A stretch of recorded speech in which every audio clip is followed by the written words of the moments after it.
broadcast for shooters, hunters, and gun enthusiasts. This is the Firearms Radio Network. The bandwidth for this episode of Gun Guy Radio is sponsored by Patriot Patch Company. PatriotPatch.co.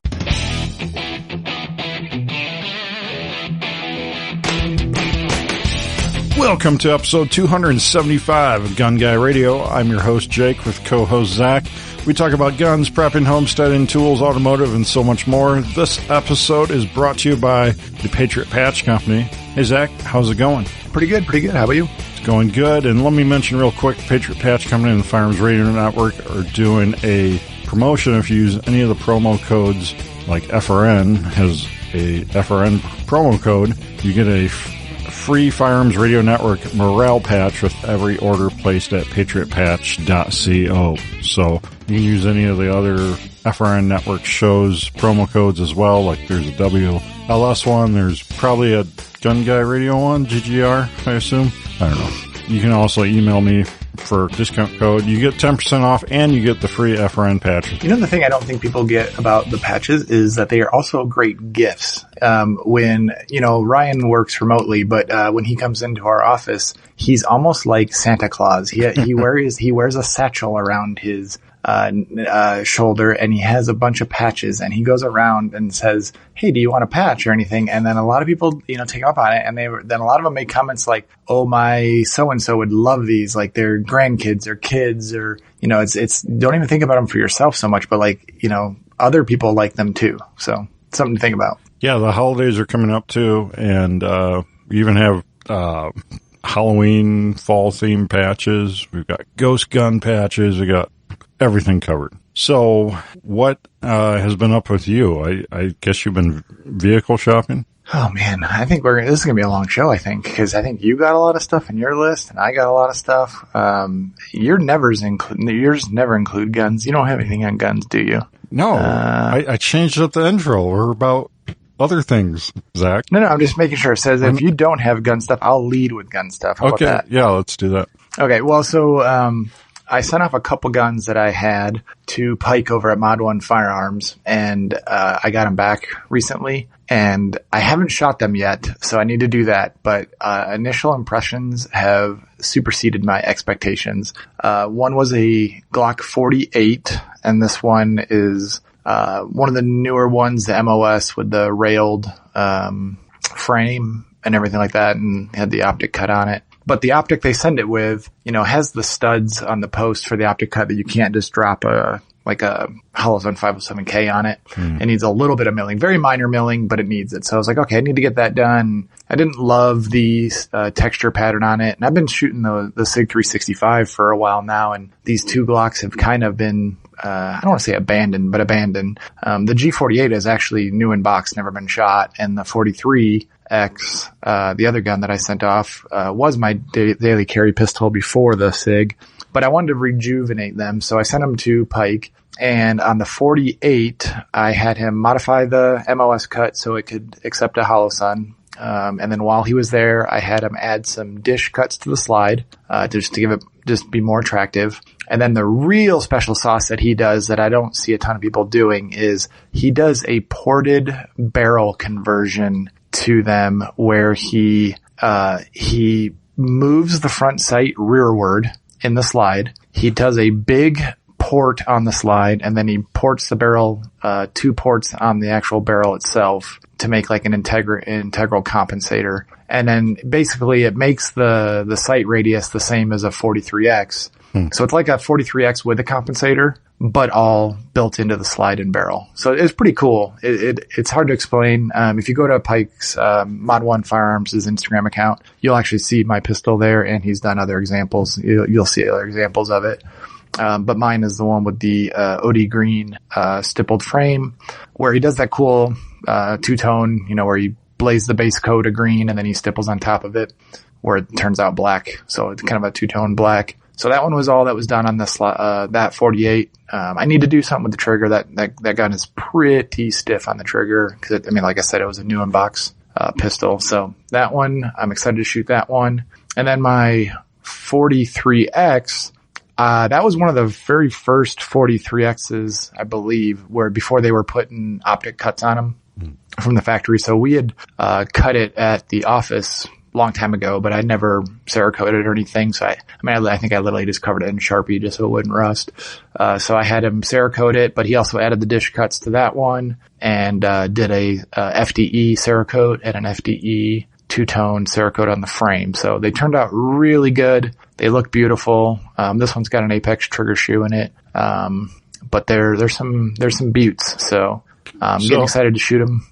Yeah, I really love the two-tone look, both of those. And let me just make sure I'm understanding here. So the slides on these are stock Glock slides. They're not aftermarket slides. No, and those guns are all factory. Yeah, so the way he does this, it really makes it look like they're aftermarket slides. Mm-hmm. Yeah, it's they look beautiful, but it's there's not an extra expense of having to buy a slide and have him rework it. It's just he takes your gun and I just send him straight over to him and he does the extra cuts to him.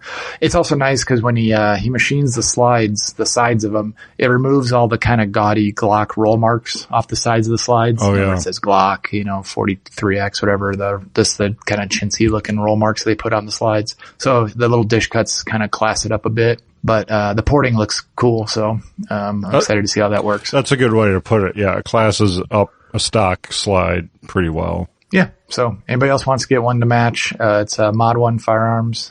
Go check them out. Very cool. So we got to talk about your truck. Yeah.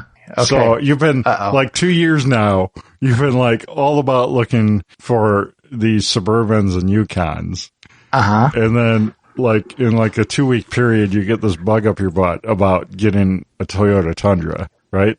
Well, I should say there's more to that story. You simplified it, but yes, I essentially wanted a vehicle that was, a truck-ish, suburban-ish vehicle. And I've been waiting, I would say longer than 2 years. It feels like 3 years. Like, prices, ever since pandemic pricing has been in effect, I've been thinking, that you read these articles saying, the prices are going to come down and new car supply is going to increase, which will lower the used car prices. And I think we've been saying that for at least a year plus, when I first started mentioning it on the show here. And it hasn't seemed to come to fruition. Maybe you're seeing it in your markets, listeners, but around here, I saw it dip a little bit on the used market for Suburban specifically, but nothing like what you expect these vehicles to be, and I did have a bug up my butt about a 3/4 ton Suburban. I think that's fair to say. Yeah. And I don't know why. I think they look tougher and cooler. Well, they are like tougher and cooler. Yeah, they are tougher and cooler, but, I don't have anything that I'm towing. I don't really need it, quote unquote need, but, one had popped up, in hindsight, I should have bought that very first one I looked at in 21 or 22. Whenever I looked at that one that was local here, it had 240,000 miles on it. I think they wanted to give it to me for like $3,000. I should have bought that one. You should have, yeah. In hindsight, but it was covered in oil on the underside. Like it looked like it needed a lot of work, but speaking of covered in oil, I'm make a note here in my notes. I will cover that as well. Okay.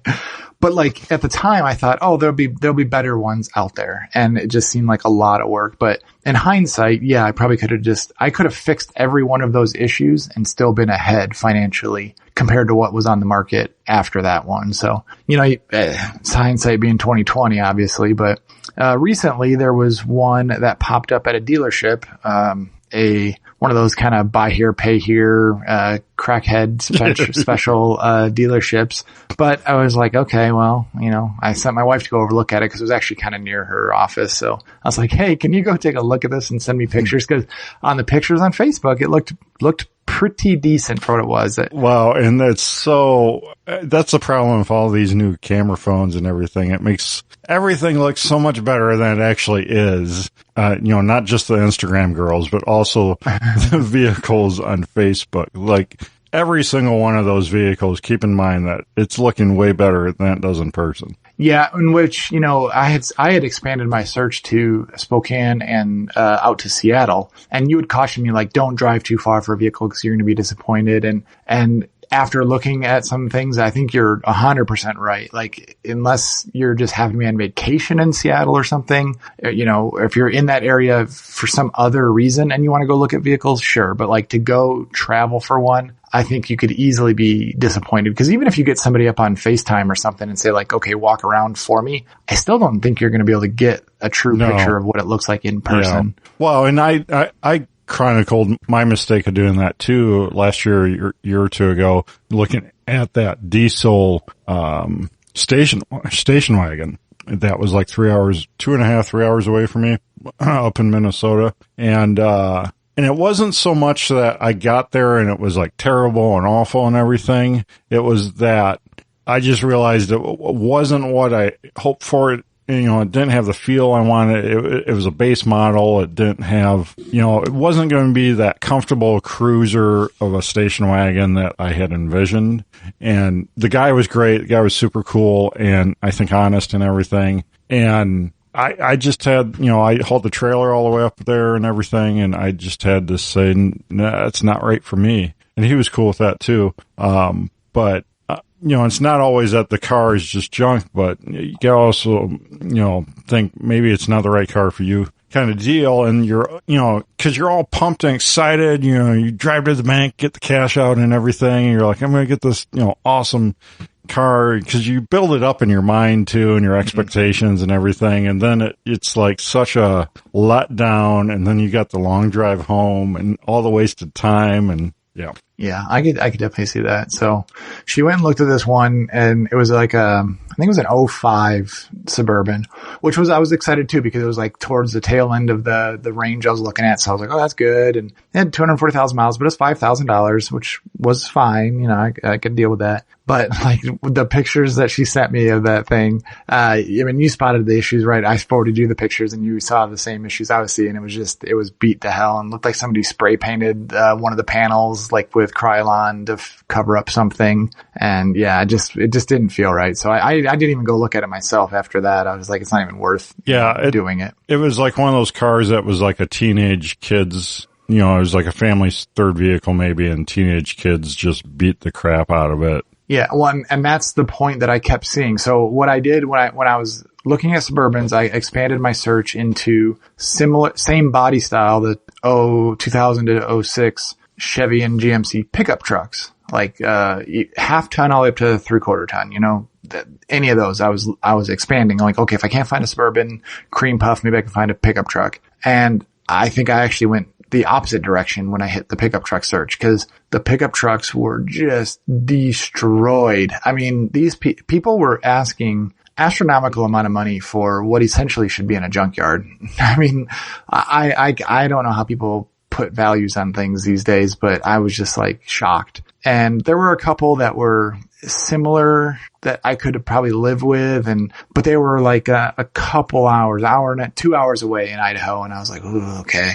And I was going to go look at them, but then they were kind of slow coming back at me, you know, on responses and stuff. So it's like kind of just hemming and hawing a little bit. And what is with people putting on cars on Facebook with like one or two pictures? Like, hey guys, pictures are free, you know? Drives me crazy. It drives me. I don't get it. Absolutely crazy. Or these people that like pull pictures off of like previous posts or something.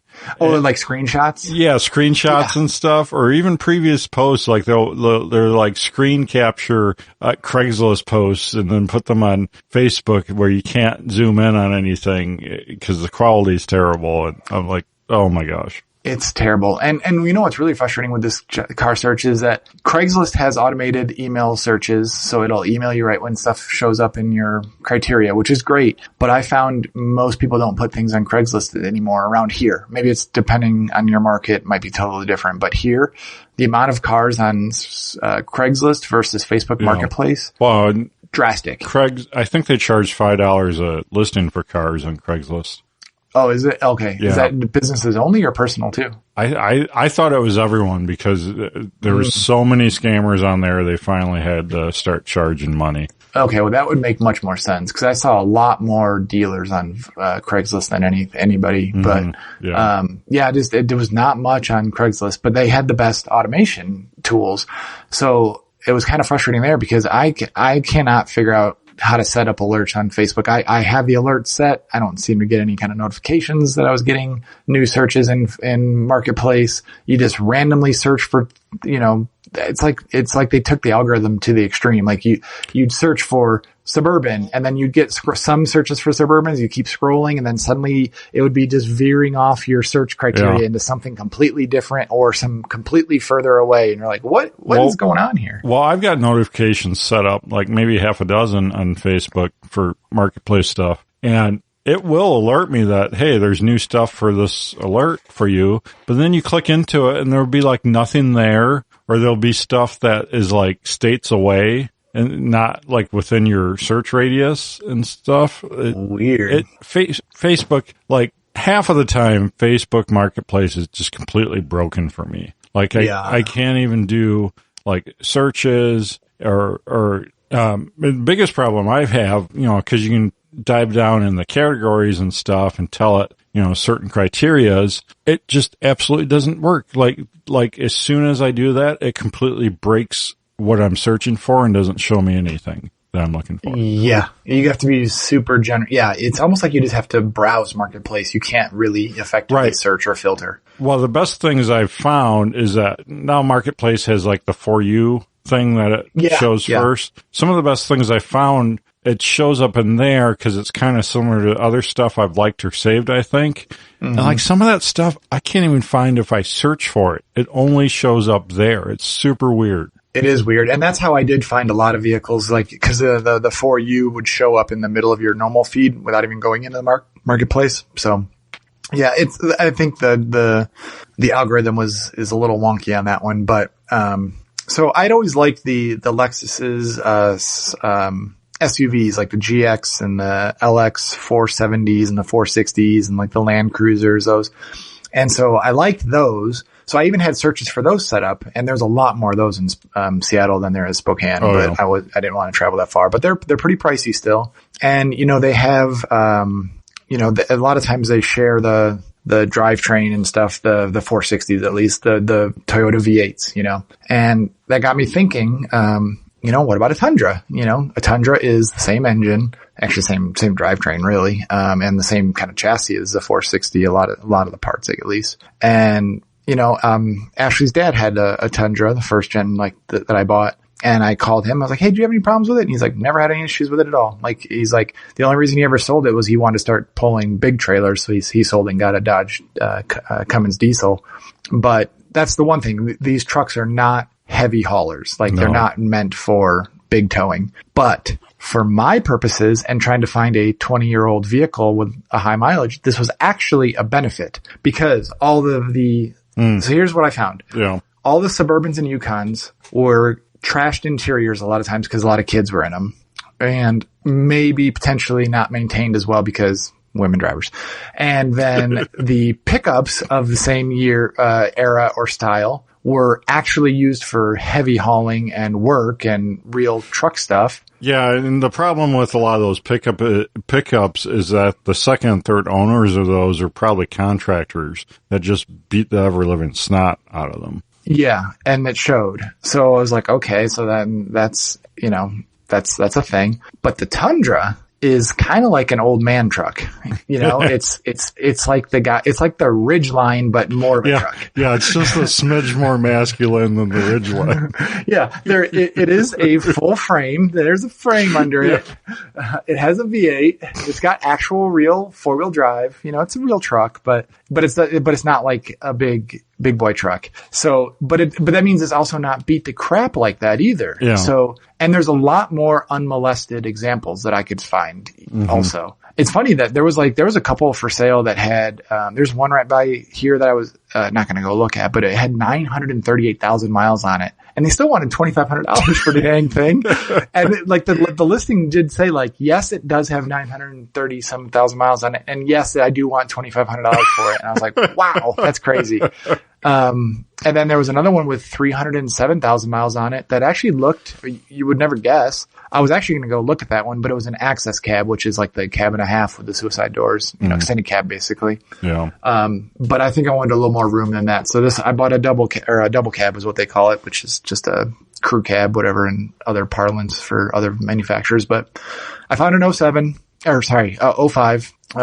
Tundra, and it gives me the bed, because I was worried about, that's the other thing with the Suburbans I was worried about, is I think I'm too anal to put anything dirty in the back of a Suburban. Yeah, it is really nice having, if you don't already have a truck, it's really nice having the truck bed option, and then being able to just pressure wash it out if you need to. Because I haul we burn some of our trash, but like trash that doesn't burn, we have a dumpster in town. I'll haul it there. I never, ever haul that in any of the Suburbans or Yukons or, anything like that. It's always only the truck. Yeah.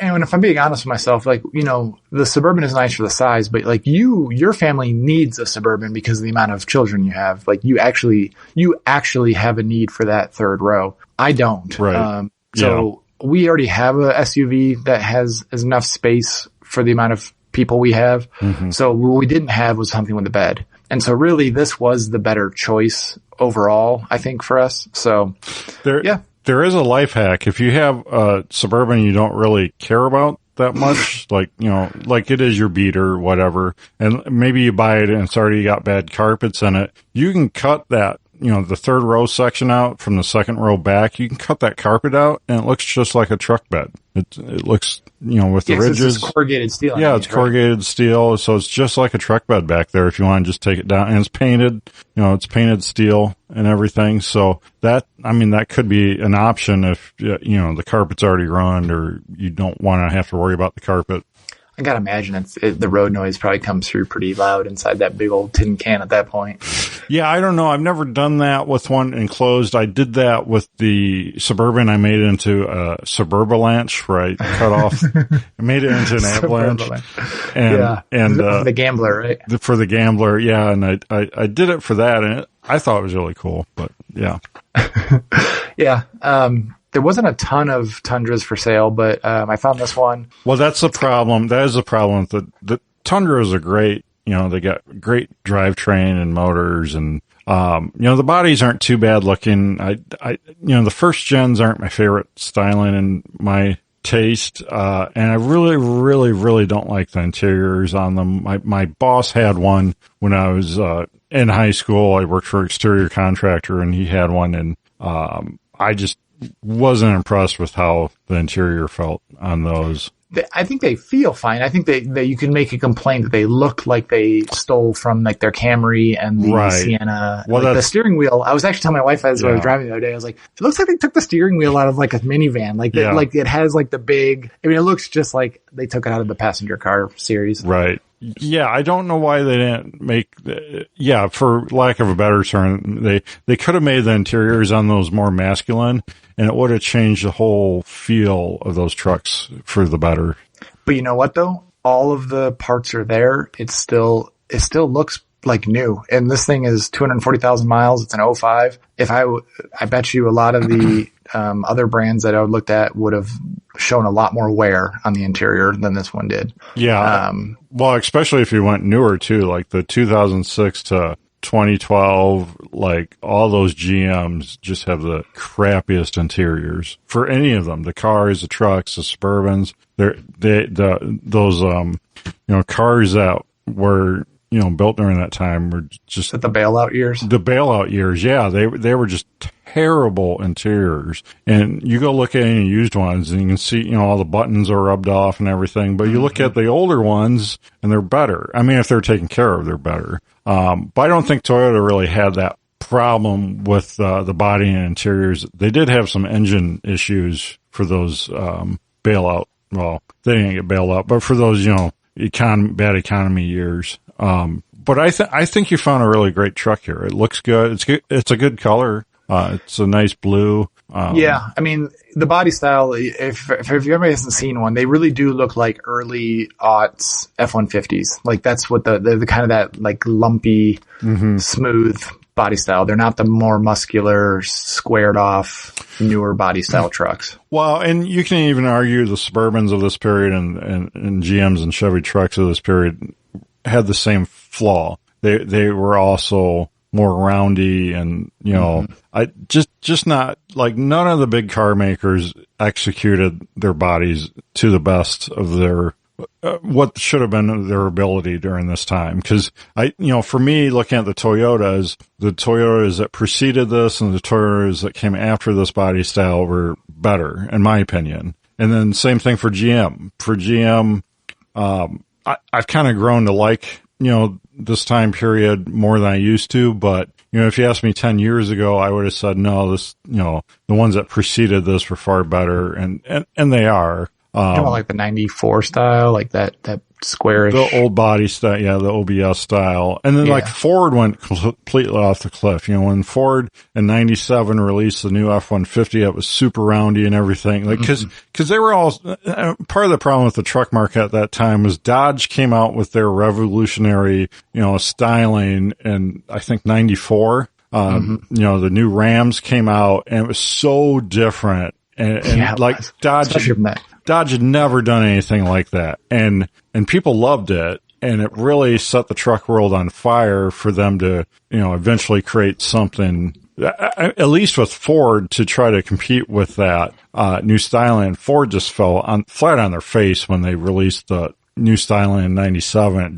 It's just so terrible. It's by far, in my opinion, the worst styling of the Ford eras. Well, the thing that people like these Tundras for, the body style that I have, is that they're not too big. They're actually like especially the access cabs. People really like the access cabs because they're smaller. Mm-hmm. They're about the size of like a new Tacoma extended cab. Mm-hmm. Like they're petite compared to modern trucks. And so they like them for off-roading and overlanding and stuff like that because they kind of fit in spots where, modern behemoth trucks don't really fit. But yeah, I get the criticism for sure. But also I would have loved a much newer Tundra. I couldn't friggin' afford a new Tundra. Oh, yeah. A newer Tundra is, they're used like in the 20, I was looking for like cause I don't like the body style immediately after this one, the 2007, it's like a 2.5 generation one. I like them when they went, like in the 14 era where they did another revision right around then, that kind of era. They're a little bit more squared off, but they're really expensive and I couldn't justify it for a third car. If it was my daily driver, totally could have justified it, but I wanted to pay cash. I didn't want to have to worry about it. It was just a spare car. Didn't need to worry about it too much. Yeah. So I kind of had a hard limit there. So I bought what I could afford and, this was it. Yeah. I think it's a good pick. I give you a little bit of crap for it, but I really think it's a great pick for you. And, I mean, as little as you're going to drive it, I mean, I think you'll be driving this for 10 years easy. I mean, yeah, I think so. If you decide to, Yeah. I mean, it's pretty nice to drive. It had some deferred maintenance on it quite a bit. It needed shocks and struts and brakes and, just stuff on it. And I've been knocking out a lot of that. That's not bad. You get that in any used car. Yeah. And I didn't quite realize how bad some of it was, but I put Bilstein shocks on it, with the leveling, the 5100s in the front. So they have like they're coilover. I mean, it's coilover shocks in the front by factory, but they have the, adjustable Sir clips on the front so you can move the spring perch up or down. So it leveled it. Which is nice. It had a pretty steep rake to it from the factory, like a ridgeline. Yeah. So, this one, it leveled it. It actually moved it up like almost 3 inches because the other struts were so worn out. Wow. I measured it, front and back before and after. And then the brakes I just did this morning. And then, the biggest thing I need to do that I'm a little scared of that I haven't done yet is the timing belt. That's the one flaw on these is they do use a timing belt instead of a timing chain. So it's supposed to be done every 90,000 miles. It's due for one. It's actually overdue for one. So I'm going to do that because, dealership wants $1,000 for it. I called other, like independent shops that do it and they wanted like $950. And I'm like, it's only $50 more to get it done at the dealership. And they're like, oh yeah, well, we do it without all the BS that the dealership does. I was like, yeah, I'd rather probably have the dealership do it at that point, but it's only a few $100s worth of parts, even with buying OEM stuff. But, so you're going to tackle that though? Pretty sure I'm going to tackle that. Yeah. So, kind of along those same lines is, tools. I haven't worked on cars in a long time. Mm-hmm. I actually wasn't even sure my body was up for it anymore. I used to work. I mean, we used to work on cars a lot back in the day when we were young. Yeah. and I still have a lot of those tools and stuff, but I haven't actually had to work on anything in quite a while. So it was interesting, and it's kind of fun to work on a car again, especially if it's fun to work on a car when it's not like I got to get this thing back running before Monday when I got to drive to work. Right. And it has to work. Right. You know, that's kind of cool. That was some of my most stressful times working on vehicles was when I was a mailman and that was my route vehicle. And like, I have to get this thing going. And there was times where I had to call in to work and take vacation days because I didn't have it fixed. So it's, I've been to Harbor Freight more times than I've cared to admit recently. And the one up here is a little sketch. Well, they're probably all sketch. They're really, all but, sketchy. Yeah. Oh man. But I had to get a new jack. Like I've been using the jack you gave me when I moved to Idaho, that little compact trolley jack. That's like the little cheapo jack from Walmart for like $20 back in the day. Yeah, I've been using that fine forever. I mean, it fits underneath my Civic and everything, and it'll jack a car up just fine. But it didn't quite have the reach for the the real manly man truck that I got now. So I had to. I talked to guys at work, and they're like, get the Daytona Super Duty 3-ton jack. They specifically said that because they said they had 4-ton jacks that actually wouldn't lift. He has a Duramax, and it's like, it wouldn't lift my Duramax, but the 3-ton Super Duty will lift my Duramax. Crazy weird thing, but so it was on sale for $50 off. So it was like $250. Bought that jack. It's a beast of a jack. I do like it. It's very nice. So I bought that. Yeah, I just bought one of those this last like maybe Christmas season or something. Yeah, and because I had an old like AC Delco branded one. I do that in air quotes because it was AutoZone's jack. I don't know why it said AC Delco or whatever it does on it, but that one kind of was giving up the ghost. And then you see all these YouTubers and everyone using these Harbor Freight ones, so I'm like, well, they got to be okay. And so I went with one of those 3 tons too, and it's been working great. It's been fine. There's a lot of stuff that's fine at Harbor Freight, man. It's really not that bad. I don't know. I used to have a really poor opinion of Harbor Freight, but I think they've done a lot of good product refinements in the last 10 years, and they have some of the best deals out there for some product categories. For sure. And so I even bought like the the toolkit that Vice Grip Garage always buys like that. I was going to ask you, did you buy the Vice Grip Garage toolkit that he's probably bought 500 times now?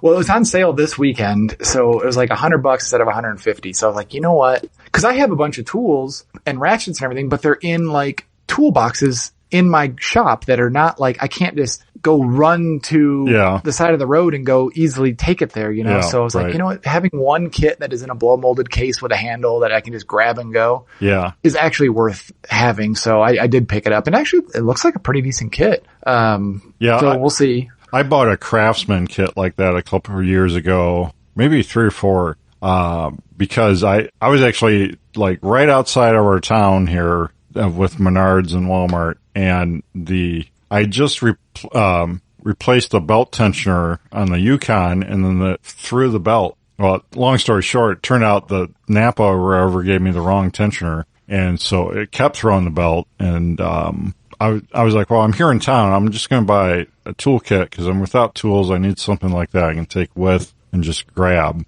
And Harbor Freight is really missing an opportunity here. They need to do coupon codes for Vice Grip Garage on those kits that are like "I'll be dipped" or some of his catchphrases. Well, and I am a sucker for advertising because I was like, you know what? So I have in my town, I've got a Napa, AutoZone, and an O'Reilly's. Yeah, and I'm like, well, they all suck, right? So like, if Vice Grip Garage likes O'Reilly's, I'll go to O'Reilly's, right? I've been to O'Reilly's more times than I care to admit as well, but I don't buy there if I don't have to because they're way overpriced. Like ridiculously overpriced. Like, well, they all are anymore. It didn't used to be. AutoZone used to be a pretty good deal, but now AutoZone, in my opinion, has gotten almost as bad as O'Reilly's where, yeah, you're right. Some stuff is like double what you can get for on Amazon.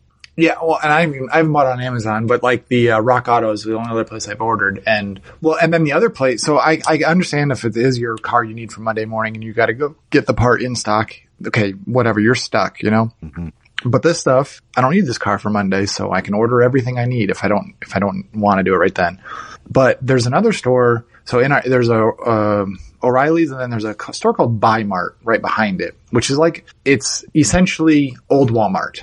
Remember old pre-Supercenter Walmarts? That's what it's like. And it feels just like that when you walk in. Or it reminds you of the old Farm and Fleet before they built that new building. That's what it feels very like that. So I had to do the differential fluid. I replaced the front and rear diff fluid and the transfer case fluid.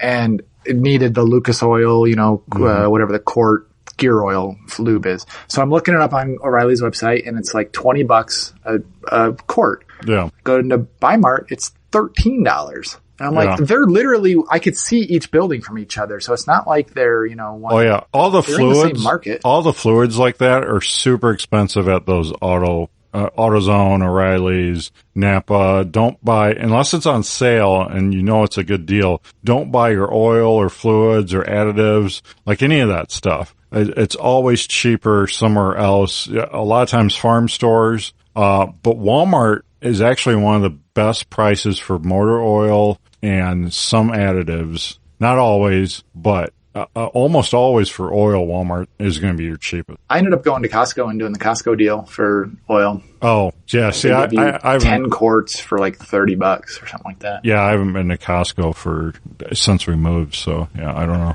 But Walmart if you want to do Walmart too. But yeah, Buy Mart, everything that was there was so much cheaper. And like I have a power steering line that's leaking on the truck. So I was going to get it. It was at O'Reilly's. They wanted $135 for it. Rock Auto was $65. I'm like, that's not even close. Like that. Yeah. I mean, how can you look me in the eye and say that's like, I mean, it was the same manufacturer, same part number. It's not like I'm just saying, you can't say it's because of different quality or different manufacturer. I see that all the time, and I buy 95% of my car parts on Amazon because it's like that. Amazon is just so much cheaper. Wow. And then I did something else kind of sketchy.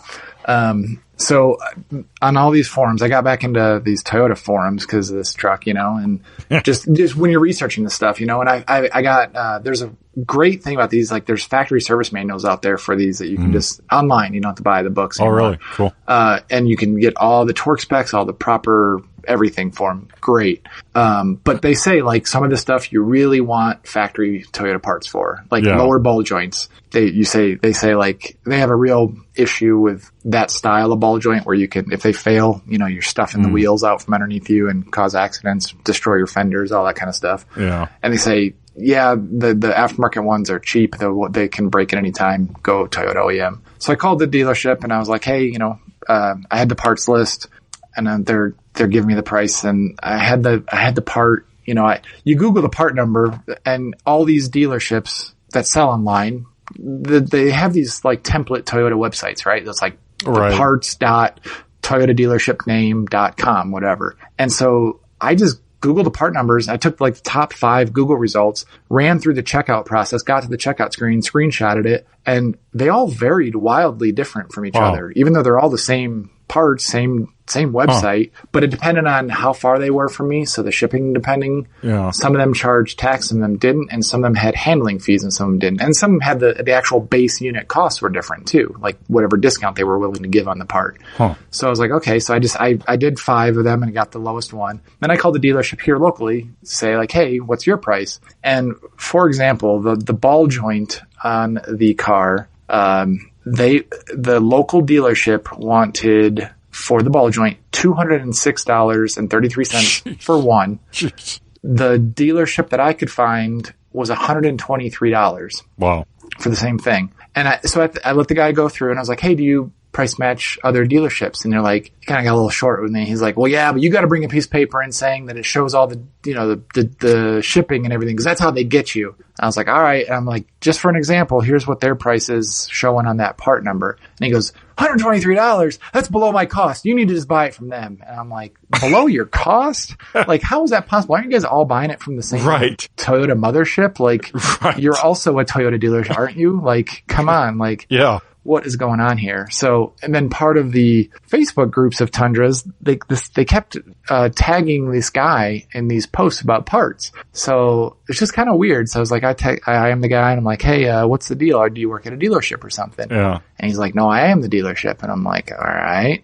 And he's got like his avatar is the Dark Knight Joker. And I'm like, okay.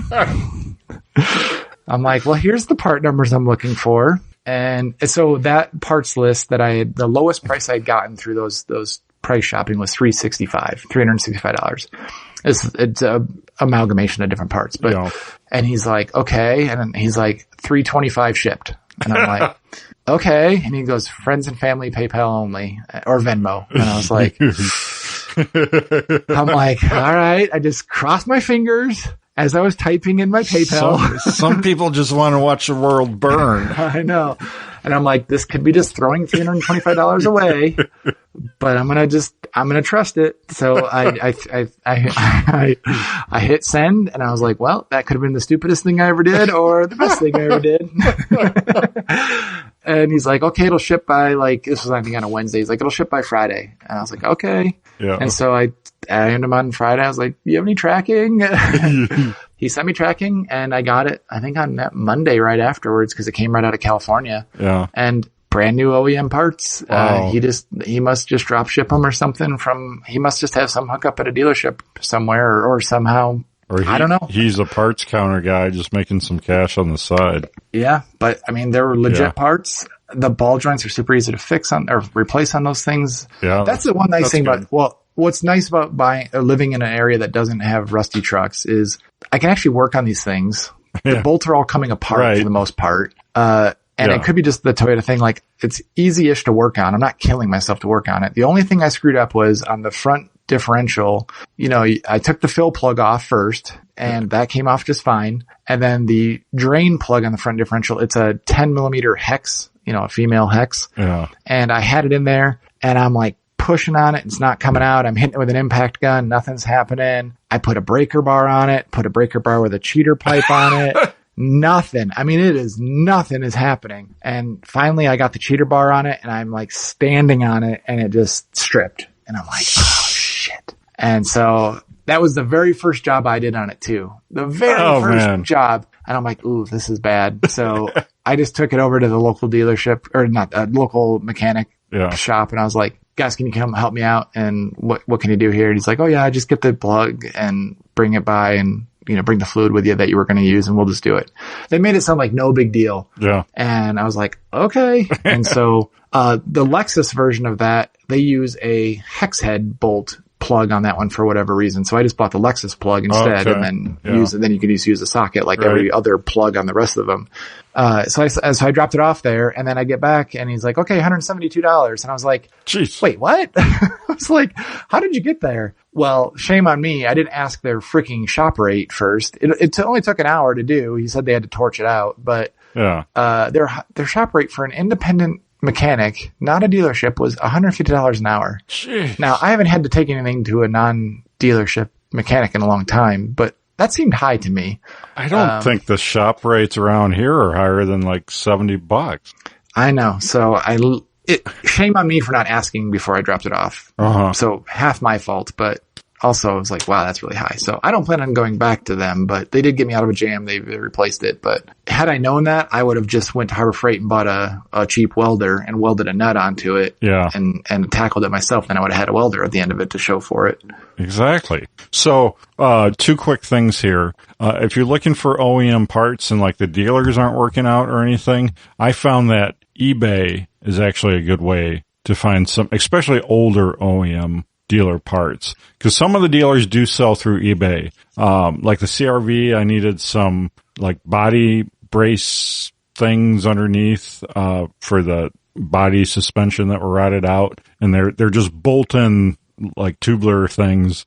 And, I found them, I had to get them from two different sources on eBay, but I was able to get them pretty cheap. So that worked out good. Were they just new old stock, or were they like takeoffs from a junkyard or something? No, they were new old stock. They were in the Honda. They were in Honda bags and everything, packaging. Oh, cool. So yeah, they were legit. I mean, you could maybe Encounter Counterfeit's doing that too, but I haven't yet. Because I've gotten other stuff like that too, OEM. Well, that's the only thing when you say about Amazon, that's what I'd be really worried about is just Amazon counterfeits, because I see it on every other product category. Well, I mean, it's a chance you take, but Amazon sells a lot of them parts themselves, or it's shipped and sold from Amazon. So that's less risky in my mind. It doesn't always protect you, but it's way less risky than buying from some of those third-party sellers that ship via Amazon. Sure. Another quick thing about buying fluids and stuff. So I said Walmart is a lot of times the cheapest for, at least for me, what I find for oil and stuff. But then if you have a Menards in your area, you might want to check them too, because I found that stuff like Seafoam and additives like that, if Menards, carries them, generally they're cheaper than Walmart, and sometimes they're quite a bit cheaper. Like it was Seafoam or some Berry Men's or something like that, or Lucas Oil was like multiple dollars cheaper per bottle than Walmart even. Yeah, I saw the Berry Men's that Vice Grip Garage always uses on those revivals. Mm-hmm. It's like $7 a bottle, and he puts that stuff by the armful in the cart. I'm like, dang, that's pretty expensive that he's spending on. Well, that. I bought a case of them a while back because Walmart had them for $5.99 a bottle, and so I bought a case, and I still have, I don't know, half a case left. It just seems crazy to me that he puts all that money into those cars to drive and then just park them in the Rusty Acres to die. It's like, it'd be like a dream come true for me. I mean, are you kidding me? I'm like, he makes thousands of dollars every video he makes. Well, that's true. He gets all those cars for free, and yeah. All right, let's get into my car talk, right? Yeah. About 4 weeks ago, maybe, something like that. We drove separate to our Walmart town, quote unquote, which is a half hour away. And so we're driving back separate. I've got two kids in my vehicle. I was driving the truck, and Jenny's driving the new nice Suburban we bought with low mileage. And I'm ahead of her, like by a few miles. And it's right at that dusk time where the sun's setting and everything. I get a call from her that she's like, I need you to turn around. I'm like, what? Why? Like thinking she got a flat tire or something. She's like, I don't know. But there's broken glass. So I got glass in my eye, and I'm like, what? And she's like, I'm calling 911. She hangs up on me. And, which is funny. She calls me before 911.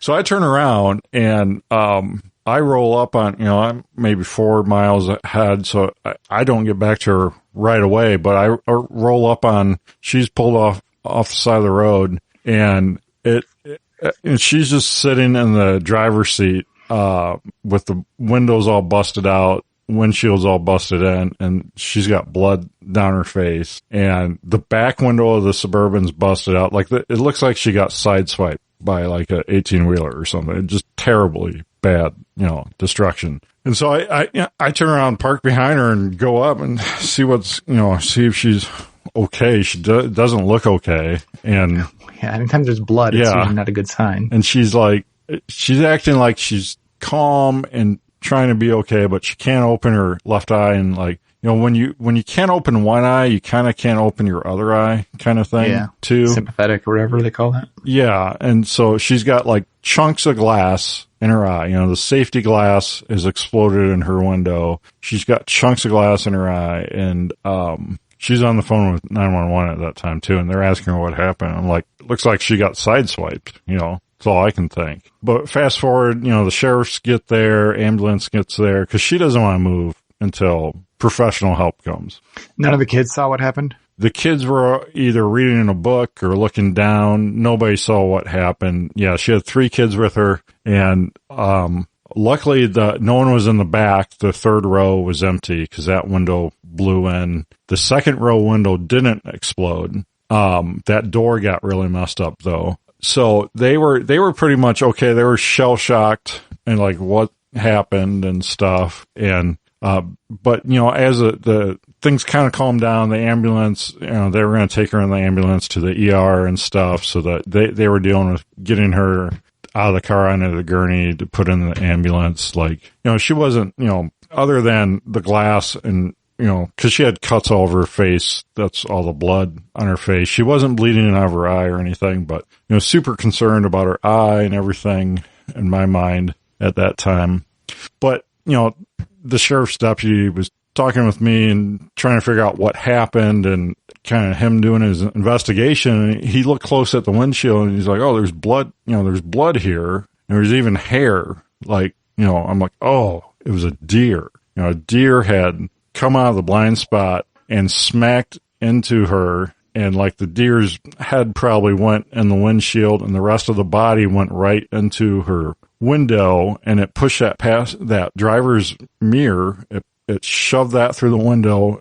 And actually, we determined it hit Jenny in the face, and then it ended up on the passenger floor at my daughter's feet. And I mean, it was just a lot of destruction for what you think. I don't know. It was her first accident involving a deer, and it was just a lot. It had. That's crazy to me. Is all that you went this long without hitting a deer? Yeah. We neither of us have ever hit a deer. Like neither of us have ever had any kind of accident even close to this. Like I don't think we've had any accident whatsoever. Like we haven't had a fender bender that I can think of. I've had back in DeKalb, I had a college girl rear end my lawn care truck one time, but it was not bad. It wrecked her bumper completely because of my hitch. But that's the only thing I can think of that ever happened to us in 22 years of driving or whatever. Well, I did roll my truck when I had my license for 9 days or something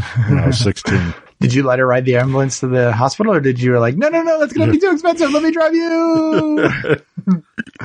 You're fine. Get in the truck. Get all the way in the back because you're bleeding. No, I didn't. So the sad thing is I had a trauma kit there, and there was trauma. I didn't get to use a trauma kit. Ah. And later come to find out two, nurses or whatever cut her shirt off, and I wasn't even there for that. No, nobody was even videoing it or anything. No, complete disappointment. Well, we can laugh about this now because Jenny is okay. She did have glass in her eye, and they got a few pieces out after they got her in the ambulance, and they got the rest out at the ER, and all the scratches on her face from that safety glass really healed up in just a matter of a few days. You couldn't really, a week later, you couldn't tell that she had all this, cuts and blood on her face. She did have to go back to the ER a second time because she felt like she had glass in her throat. And they were pretty much like, yeah, you probably do for sure. But generally you just let it pass through your system, I guess, because, going in and trying to track it down is so invasive that can actually cause more problems. So if there's not any problems, it just kind of works itself out, I guess. She had to go to the eye doctor to really get that examined well and to get some of the really fine shards of glass out. And then she had whiplash from that mirror, we think, hitting her in the face, or just the whole incident. So she's been to the chiropractor a couple times, and she still has some ongoing things there. Like her arms get really sore after a while throughout the day, and the chiro thinks it's built up lactic acid or something from the stress of that and all of that, and that it takes a long time for that to work out, especially your arms, I guess.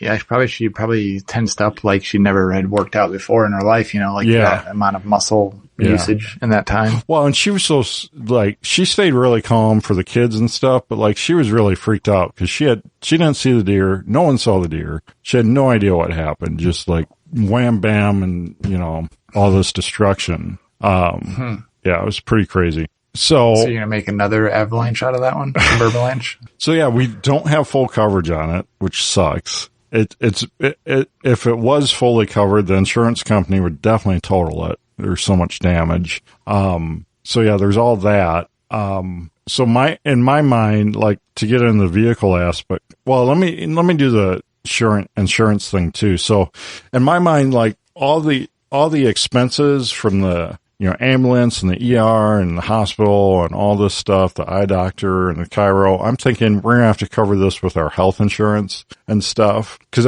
we've never had something like this happen before. And come to find out, even though we don't have full coverage for the vehicle, we do have, bodily, harm, damage through the car insurance. And so our car insurance is actually covering 100% of it. They cover, our plan covers 100% up to, $25,000. There's not even a deductible for the bodily injury part of things. Nice. So I'm kind of really surprised, and they've already paid out, stuff on it. Like they're super quick, quicker than our health insurance on paying out the bills and stuff. So who's that insurance you're using? So it's Auto Owners Car Insurance. Auto Owners.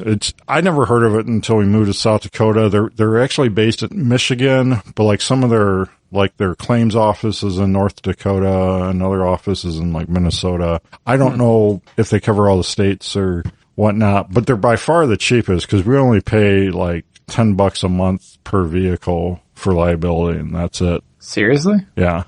Wow. Super cheap. I can't find anyone cheaper. That is insanely cheap. And they were also the cheapest for my business insurance and our house insurance. Like everything, they were the cheapest. That's like ridiculously cheap. Which this incident gives me hope. Like if I have an incident with homeowners claims, I think they'll be pretty quick and good about that too, because they've been so good with this, auto thing. So yeah, just, I don't know, maybe that information can help some other people too. And so we had to have it towed because I didn't have another driver to drive it somewhere, and I'm not sure the sheriff's deputy would let me drive it somewhere, although I think he might have. So I just had it towed, I had all the kids to deal with, and we had to get to the hospital and all that. And so the next day I go to pick up the vehicle from the tow truck guy, and he just turns out to be this one guy, independent shop. And, I tell him, I don't have towing and whatnot through my car insurance. I'm like, what do I owe you? Well, before that, when he wasn't at his shop when I got there. I had to wait for him. But when he showed up, the first thing he asked me was, "How's your wife?" That's cool. He asked about her. And so we got to talking. But when he got the vehicle out and was ready to go, I said, "What do I owe you? I don't have insurance for this." He's like, "Nothing." I'm like, "What?" Huh. He's like, "Yeah, it's like you've got all this to deal with. Your wife got hurt." And so I was just really blown away with that. That's nice. Yeah. And so I actually got a $50 farm store gift card. I'm going to send him here with a thank you note, but thought I should at least do that. But like he wouldn't let me, I was prepared to pay right there at the checkbook, everything, but he wouldn't take it. So that was really cool. So yeah, in the aftermath of this, I'm like, well, there goes our good Suburban that we looked years and saved years to get. Low mileage. This is one that was almost $7,000, right? Yeah, the $6,500. Low super. It had 140,000 miles for a 2002. Great interior, great body, great everything. And so the other kicker here was I had parked the Yukon like a week or two before this because it started missing. And I didn't really diagnose it too much at that point, but it started missing. And, well, it turns out it was the O2 sensors it needs. That's why. So it's not regulating fuel and air properly. So I parked that, and then I started driving the CRV for my vehicle until I bent a valve or rod on that. So it's like we're losing all the, I got a vehicle for every day of the week, but I'm breaking one every day of the week. How did you bend a rod or a valve in a CRV? Might have shifted at the kind of wrong gear at the wrong time by accident. Okay. Yeah. So you over-revved it, is what you're saying. No, I threw it in a low gear and revved it and was going too fast. Well, I think what the big problem, it's got those giant tires on it. And when I did that, it was just too much for it to compensate. There's too much force caused by those big tires and at the speed I was going to drop it in that gear when I did by accident. So I think that was I think if it had stock tires on it, it would have been fine. Would you just go down one too many gears, like fifth to third kind of thing? Yeah, I either went from fifth to third. I think that's what I did. I went from fifth or third instead of something like that. I mean, just one over in the gate kind of thing. Right. You didn't mean to go. Yeah. So you're going to fix the CRV, or what is the deal now? Well, we'll get into that some other day. I'm not quite sure what I'm doing with that. let's stick to the Suburbans and Yukons here. Yeah. Okay. So we started driving the Yukon again because the AC works really well in that. We got really hot days and whatever. It's just running poorly because of an OT sensor. I know that now. So that's kind of become the main vehicle. And then I'm like, well, we should really buy, in my mind, a vehicle that fits everyone to have it. We should go into the emergency fund and buy something else. So I find this Suburban. It's 2004 Suburban that I sent you pictures. It looks pretty good, and runs really good and everything. I thought it was a really good deal. I mean, paid like $4,200 for it, and it's got brand new tires on it. Guy had a receipt for the tires. They were good Falcons that I would have bought anyways. A nice off-road tires that only had 100 miles on it. So I kind of felt like I got the thing for, like $3,200 instead of $4,200. It's a Z71. Yeah, it's the first one I've had that's got the off-road package and everything on it. So it sits, at least 2 inches higher. It's got a better stance and everything. It's got different running boards, than stock ones, different, It's got the Bilstein shocks like I just put on mine. Mm-hmm. Right. Or should, at least. Yeah. But yeah, the one thing with these is for whatever reason, the rear bumpers on these rust out like crazy on the Z71. But I bought a matte black bumper off Amazon for like $180. I've already swapped that onto it. So it really doesn't have any rust on it, except for one spot now that I got that good bumper on. And at first I'm like, well, this is a cool Suburban. This is pretty nice. But then I realized, because he said something about the AC, like he charged it and now it works fine. Well, come to find out the AC, you got to look for red flags when you're buying a vehicle, and that might have been one of them. Turn out the AC will just blow hot as Hades air at you randomly. Like it'll stop blowing AC and just blow full on heat on like a 100-degree day. It's really fun. But then it goes back to cold? Well, one time I shut it off and restarted it, and it did go back to cold. And then another time it wouldn't go back to cold. And like, the problem is it blows hot heat. It doesn't just blow vent. So like you roll down the windows, but it's still blowing hot heat at you on a hot day. So that's no fun. And so I'm like, well, maybe he didn't charge it enough. So I put my, air conditioning refill bottle gauge, setup on it. And this guy pegged it to the red. These gauges, they tell you how much, AC refrigerant and like how much pressure, I guess, that creates by adding it. And this thing is pegged. Like he just turned it all the way to 11 and was like, oh, fixed. And so I'm like, well, I went to fill it. I accidentally took off cause it's got little screw caps over these ports. Kind of like a valve stem cap, but bigger. It's got these screw port things. I took the wrong one off and it like popped off at me. I'm like, what is going on here? So it was like blowing pressure out of this other port. And then I'm like, oh, it's super overpressured. So, I, let out the excess pressure. So you properly recycled all the refrigerant. Yes,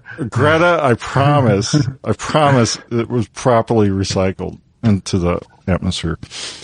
And, so now it's in the right range and everything, but blows like really not cold air. So it's going to need a new compressor and maybe some other stuff too. As far as Can you just take it off the white one that got smashed? Well, I'll get into that part of it. Uh-oh. Let me get into the other bad thing about this new one. So second red flag of looking at this vehicle. And this guy was actually a nice guy, and I think he tried to be honest as possible. Anyways, he said, it had an oil leak, but he tightened some screws on the bottom and it went away. Oh, that's super helpful. And so this thing leaks. I started noticing where I park it. It leaks like the Exxon Valdez. I mean, was he talking about the oil pan gasket that he was tightening, or what was he tightening? No, like something up by the filter, like there's an adapter plate. Obviously that wasn't the problem, because when I finally get around to laying under this far enough to see what's going on, it's obviously the rear main seal. It's like a waterfall. Like you can lay under there and you can watch drips form. Like it's that bad. That would drive me nuts. It's really bad. Well, funny enough, I watched one of the more recent Vice Grip Garage videos. Remember that did you see the one with a really rusty Firebird or something? Yeah. Like rusty, like he's under it, touching the frame and it's crumbling. Yeah, like, which the one he's like, I don't even know what I'm going to do with this. I'll use it for parts or something. Like, I was like, why would you put any money into that? But I think it was that one that had a massive rear main seal leak. And he got some of the snake oil in the bottle. It was the Blue Demon rear main seal stuff. And it fixed it for him. And he said, even before he used it, he said, well, I've used this brand before and it fixed, whatever he said. And it fixed it again. I'm like, I'm going to try that. And you know what? I did it, and it fixed it. It fixed it. Yeah. Because it swells the gasket or something, right? Yeah, he swells the seal. Yeah, he said it swells it to it can up to 3 times its size and everything. And I read reviews on it before buying it, and there's really mixed reviews on it. A lot, there's people saying it didn't do anything, didn't fix anything. Yeah. So maybe that comes down to where they're actually missing pieces of the gasket or something. There's nothing to expand. Maybe that's it, or the style gasket or seal or whatnot. But yeah, I was really thankful that this fixed that, because that's pulling the transmission or pulling the engine to fix that.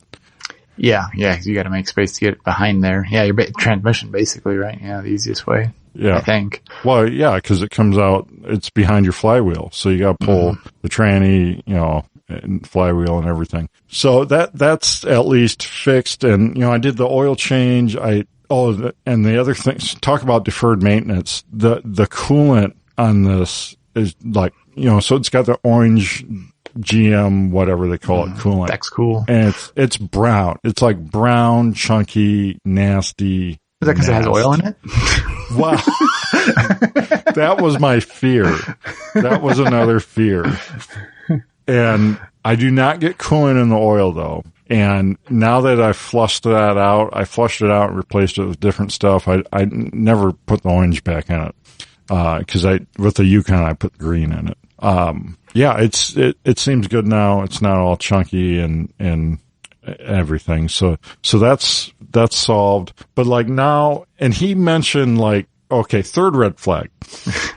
He mentioned that it smelled kind of like there was a coolant leak or something. So I'm absolutely sure now that I changed this, I would get once in a while a whiff of coolant in the vehicle, and now that I changed to a different coolant, it smells like the different coolant in the vehicle, so I know the heater core is. Yeah. I think it's just dripping though, because I can't find water. I can't find dampness or spots, so I think it's seeping enough for you to smell it once in a while. So I've ordered a new heater core. I'm gonna replace that. Hopefully that fixes that, and then maybe I think I'm gonna hold off till spring, because we're in towards the end of August now. I think I'll worry about the AC in the spring. But other than that, knock on wood, it's a really cool Suburban. I like the higher stance. Driving around, you can really feel you're higher up and everything. It feels different. It's like a 3/4 ton Suburban. You could get that with a 3/4 ton. Yeah, I know. I just can't afford the gas mileage for a 3/4 ton. Yeah. You can get them with a 6-liter though. Yeah. They still get a couple miles worse though. So one thing I did not realize with these Z71s though, I don't know why GM did it like this. Their engineers need to go back to school. They have a shorter turning radius, or wider. It turning around our driveway here, it is noticeably a wider turning radius with the off-road. Does it have bigger tires or something? No. Did they limit the bumps or the stops on the rack so it didn't rub the tire? No, the stock size tire is the same as the stock size tires I have on the Yukon. So it's not the tire. It's something to do with the geometry of those different steering or different suspension components, which is really disappointing to me. I don't know why they did that. Why? Yeah, it's got to be something. They must have had to limit something from touching. Maybe at full compression or something with the Bilsteins or something. It's got to be something weird like that. I don't know. That's the only thing I don't. Besides all these little fixes I've had to do, that's the only thing I didn't like about this. But it's got great oil pressure. I mean, all the life signs of this seems like it'll be a good Suburban for years to come. Hopefully. just kind of annoying. I gotta get the AC fixed now and stuff. But, it's nice. It's got brand new tires. Don't have to worry about that. It had... Are those Falcon on peaks? I'd have to look tomorrow. I forget what they are. I'd be curious because a lot of people are saying those Falcon on peak AT3s or whatever. Those are like really good, like almost better than BF Goodrich ATKOs now. Because I'm going to start saving for new tires for the Tundra because it's going to need them probably next year or so. Yeah, they are Falcons. I don't know. They've got the nice looking, grippy sidewalls and everything too. It's a good looking tire. And then this has the best looking rims of any vehicles we got. It's got the, would have been the higher tiered rims at the time. So it's a good looking rig and everything. So I am happy with it. Wish I didn't have to, spend that extra money now, and everything, but is what it is. But you put buying Suburbans in the notes as plural. Did you buy another Suburban? So here's where the rabbit hole goes a layer deeper. Good Lord. So I'm all about fixing the Deer Suburban now, the Deer Hit Suburban, because that's still, because this one I bought has 240,000 miles on it. And the one that hit the Deer, we've put about 20,000 miles on it in a year now, so we're at almost 160,000. But still, that's got massively less mileage on it. It still has the cleanest carpet and interior of any of them. This new one I bought, you could tell there's kids and stuff. It's not the worst carpet, but it's not the best either. And the one seat has a rip. Other than that, the interior is really nice in it. And stuff. And, so I guess the other thing with it is it smelled bad when I bought it. It smelled really bad. Your fourth red flag. It had black ice, air fresheners in it. I even pointed that out to you. I was like, it had so many black ice air fresheners. And then I found even there's these full on canisters of black ice, not just the little hangy air freshener, but there's canisters that you pop the top and throw it in there like a grenade or something. It's like bug bomb versions of them.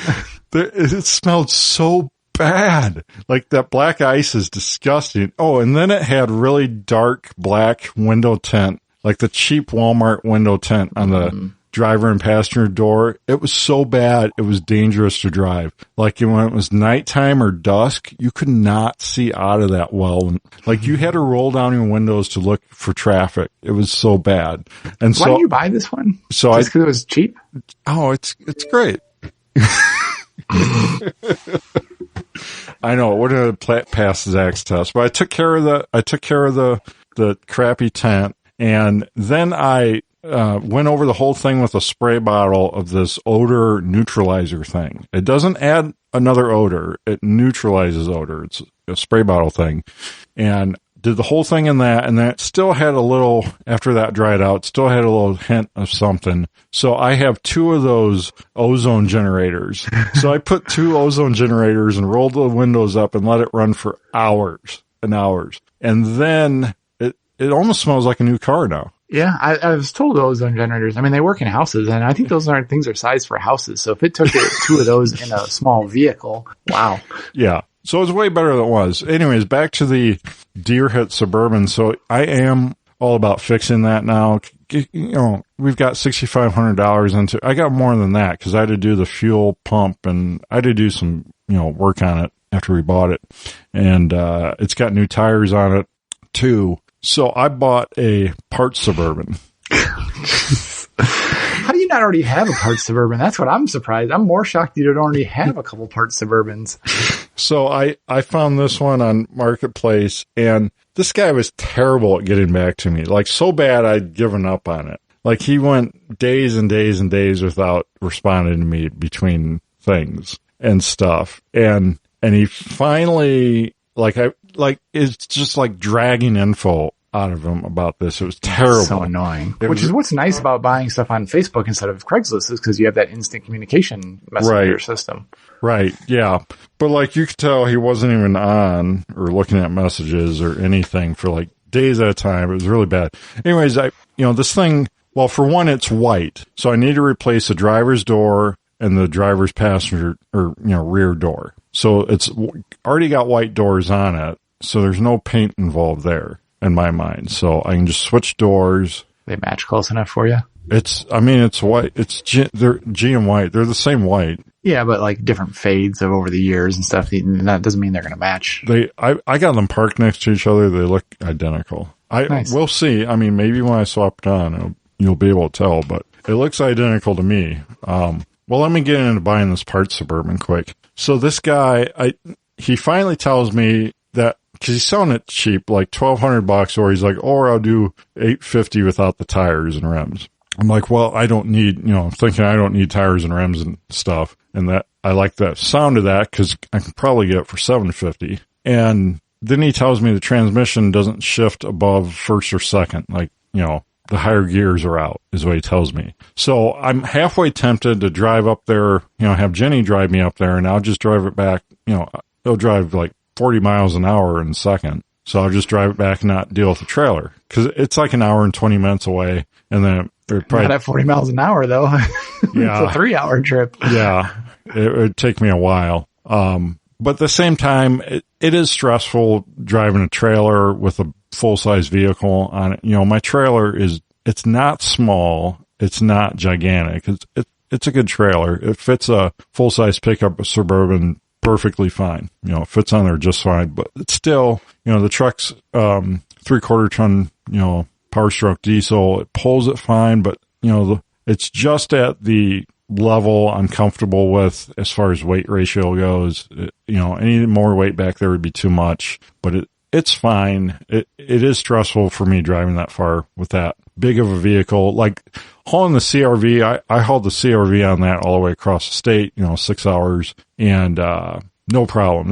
That's a lot less stress having a low vehicle on it. Cause for one, you can see around it better. Having a big vehicle back there, you can't see anything is part of the deal with it for me. And anyways, I decided to just go up there myself with a trailer. I'm going to just trailer it back, play it safe. And the guy said it'll drive on the trailer. So I'm like, well, good. So I take the tires and wheels off my dad's truck. He's got a 99 Chevy that rotted in half. It rotted, literally in half. And it's got nice, like, American racing rims from that time period with the circle cutouts, aluminum. Yeah. A lot of people like those. And it's got good matching knobby off-road tires and everything. So good tires, pull those off, go up there, show up. And the guy, he's like in the process of taking one tire off when I pull up. He's like, oh, well, I guess I could throw that back on there for you to, take it around the block or something to see. see how you think it runs. And so I'm like, yeah, let me take it around block. It was in the small little town. And so he throws the tire on and I'm like, well, what does it run good? What's the deal? I open the brake master cylinder and it's like dry. And he's like, oh yeah, it needs brakes or something. I'm like, well, do you have some fluid I can throw in here before I go? He's like, oh yeah, I got some fluid. So we throw some fluid in it. And then it has a completely dead battery, has to jump it, and it won't restart. So he's like, don't shut it off. And so I take it to go around the block. And like, before I even get out of his driveway, I'm like, this transmission is in 4 low. This is not right. And so like going down around I didn't even go around the block because it was in 4 low. But like the buttons don't do anything on the transmission selector. It's, push button. Does nothing. I try to put it in neutral. I try to I didn't shut it off, thankfully. But I try to do everything, to get shift. And I even try it, like, as I'm rolling, I try to drop it in gear and out of gear while pressing the buttons, trying to do everything I can think of to get that to shift out 4 low, and it doesn't. And so I get back, and in my mind, I'm thinking, this transmission might not be bad. If he thinks the transmission is bad when it's really stuck in 4 low, what does he really know? And so I don't even mention it. I just get it back. We talk some, and I haggle him down to $700, and which I appreciate. And it's got a good title on it and everything too. Is the other thing. Yeah, we get loaded, and it actually turned out to be a really cool guy. He just hates. He said it there too, that he just hates everyone.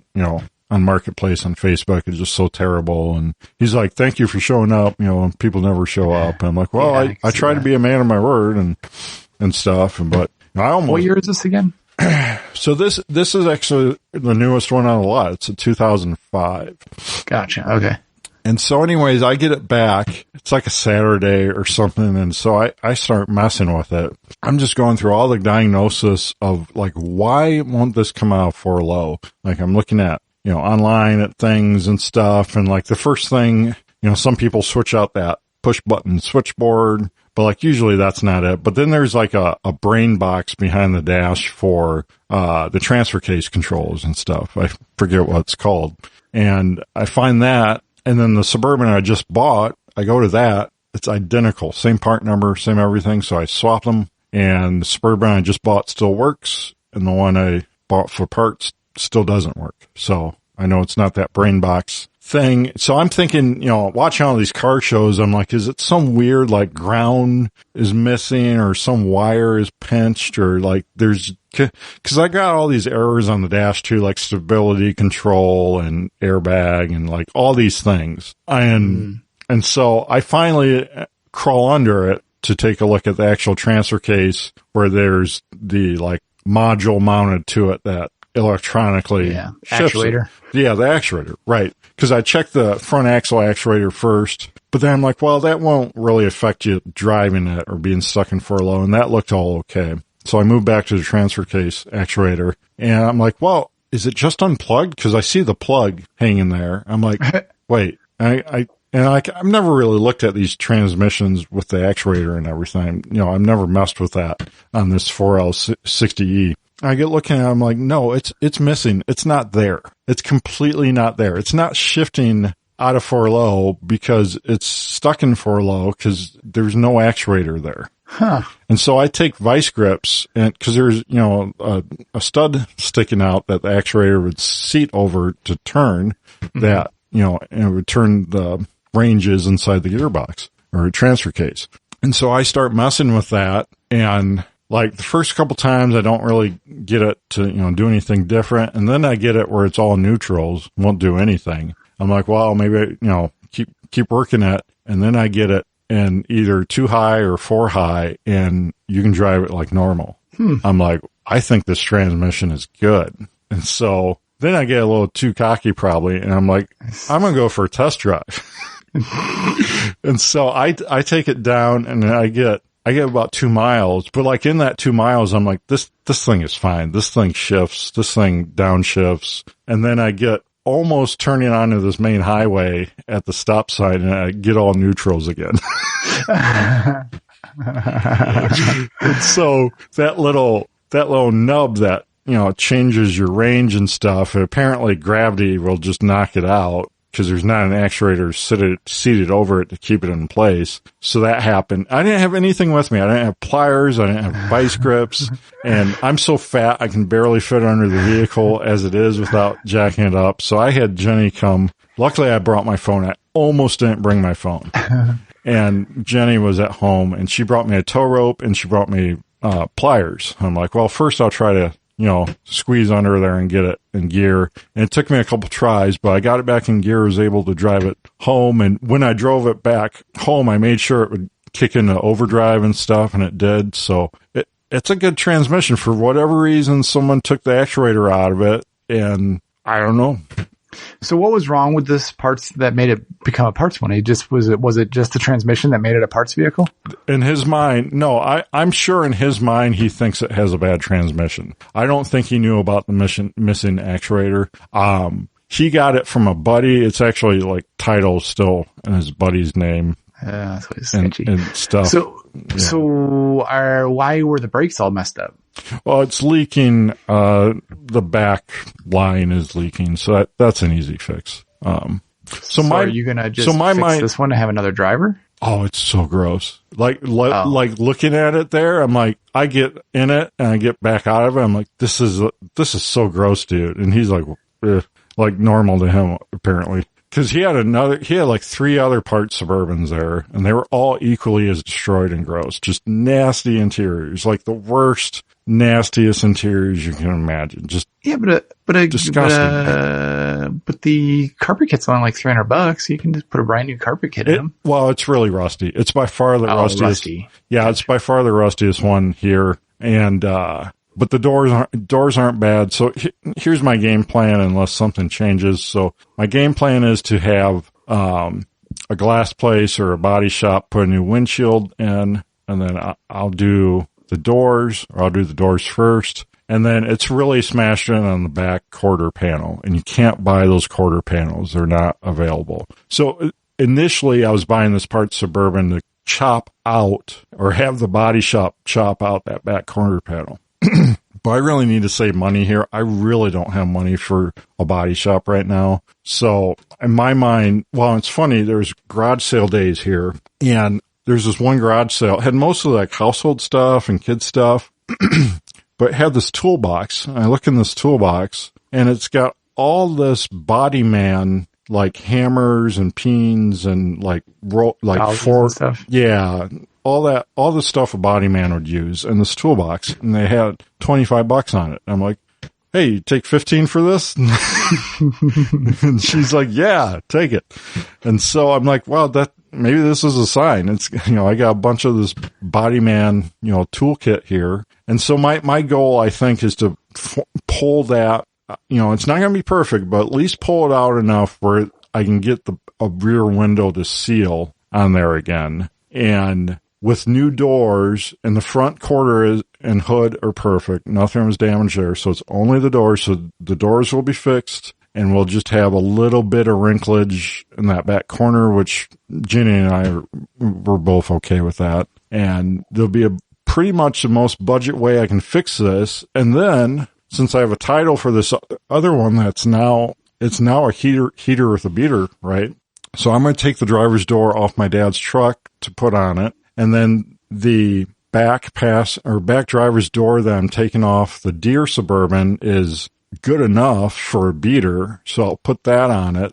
So it'll be a running, driving complete package that I'll be able to sell with the title. You should spray paint it camouflage and make it a hunting truck. Keep it. I don't know. We'll see. I would kind of like to have a Gambler Suburban again too, but yeah, strip it out and rhino line the bed and the whole inside of it and just make it.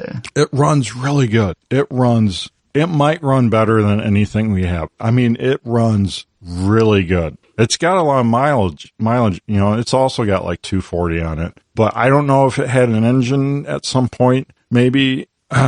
Well, and so here's the other thing.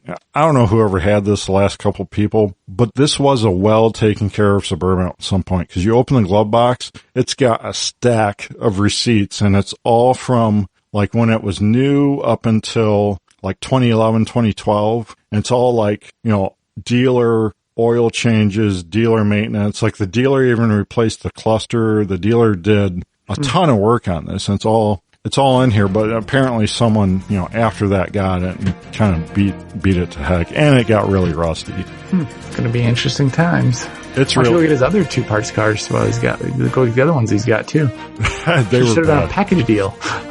Well, two of them were old body style. The other one was a Denali, a black Denali, but someone had already harvested the 6.0 out of it. And that one equally just terrible. It had a busted window or something too, but terribly rusted, like so bad. I went to look in the back seat and stepped on the running board, and it went to the ground. It broke off. I'm like, oh, don't step on that. And then like the back end of that, the bumper is rusted away, like completely gone. And you gotta like open the rear hatch with like needle nose or something. It was in really bad shape. He said he still wanted like $450 for it or something, which for what without the motor or anything, I don't know what you do with the thing. Cause I guess scrap is at like an all-time low for cars. Like, oh yeah, steel prices. Yeah, steel prices. Cause I guess some cars you can only get like, like $70 out of or something. Came and pay for the gas to drive it up to the junkyard then. Right. Or tow it up to the junkyard. Anyway, so my Suburban Yukon collection has exploded. And hopefully we'll get these fixed and get some sold. And be back. Well, the good news is this one's not your fault. You can just blame this one on Jenny. You can say, right. well, you didn't hit the deer, and then this never would have happened. Well, if you didn't hit the deer, you didn't see. Yeah. So, all right. Better wrap this one up. Patriot Patch Company makes this episode possible. You can check out the Patch of the Month Club. We send you a unique patch sticker and artwork card every month to your mailbox, patriotpatch.co. And if you need website design, graphic design, check out Ryan Cross at hunterdesign.com.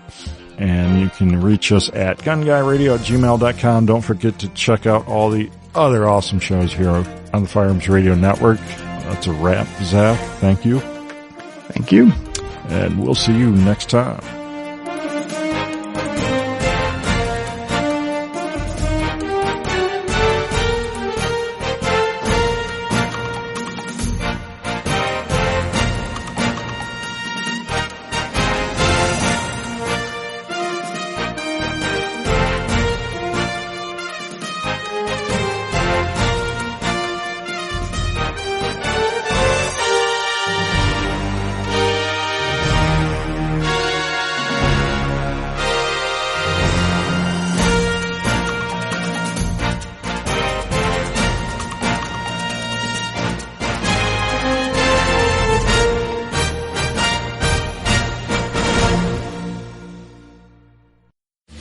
This has been a production of the Firearms Radio Network.